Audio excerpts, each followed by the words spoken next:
Okay, bud. We on We're back. visions and actions. It always feels nice. What is this? Episode 5? Episode 5. Nice. Again, we don't know what's inside. It's a mystery. I was driving here thinking about this today.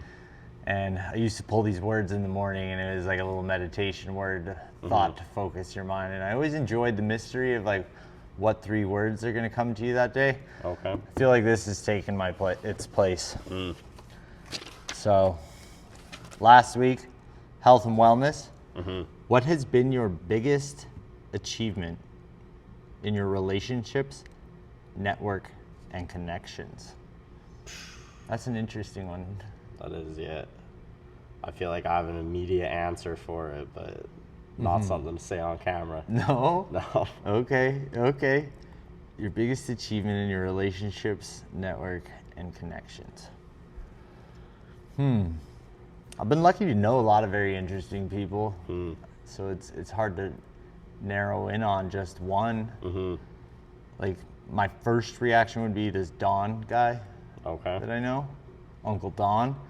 Kind of like, yeah, who you look to like kind of be like in life.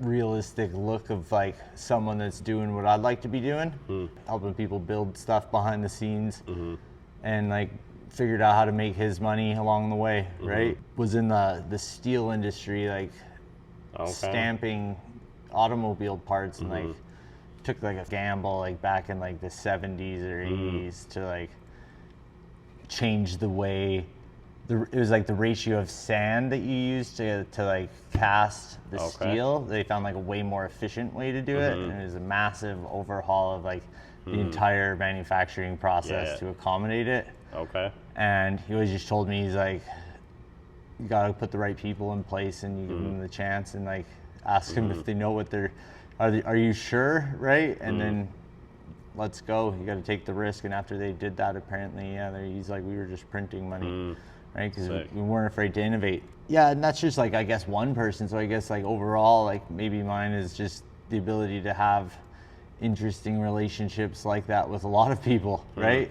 Like that's just one person to tap into, and there's dozens of others that are in my life. Like even Thomas, just his perspective from Bubbles Don't Count, like, and the people he surrounds himself with, and kind of how you're like, okay, maybe the way you're going about it, I want to do it a little better too, right?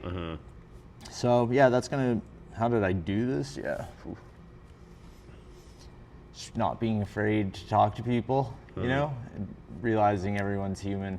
We got to be able to connect on a human level, and then from there, it's just, this is what I'm about. What are you about? What can we learn about from each other? I think for me with like relationships, probably like getting to a point where I can like understand somebody, like learning to put my feelings aside and like let me hear you out, and like there's like the saying, walk a mile in somebody else's shoes, but like really being able to do that and like try and look at it from their perspective and like understand it from there, and then be like, okay, maybe I'm wrong and you're right, or maybe you're wrong and I'm right, and being not just immediately being like, you're causing an issue for me, see you later. I think in my relationship now, it's like 3.5 years, never would have seen that out of me before. Like even all my friends were like, dude, what's up with you? Like, you're a changed man, what's going on? And she got you under a spell. But it's like literally I just took a step back and was like, okay, I'm gonna stop being selfish and only focusing on my emotions and feelings. I'm gonna try and see like from her angle. I took probably 2 years to get to that point, but like once I got to that point, I feel like our relationship's like really grown from that. I think in terms of network, do you wonder if that has anything to do with like a prefrontal cortex development? It's very interesting that you're talking about like learning to see things from others' perspectives, and like, I think it stemmed from like the real change was like there's a couple traumatic experiences that happened 4 or 5 years ago that like really made me like take a step back and look at how I was handling relationships and like the intention I was going into them with. But yeah, maybe that's like good. Some prefrontal cortex development for sure. I've seen a lot of change in you lately. I'm getting to 25, so yeah, it's good. I think and network, you were gonna say something. Yeah, right? in network, I think like listening to people, being kind, being polite, you know, whether I feel like I should be or not, whether I agree or disagree with the people, I think just like, yeah, a lot of like the opportunities that I've been having lately is like, been doing a lot of sitting back and listening, you know, asking curious questions. Learned that from this dude Denzel that I used to work with.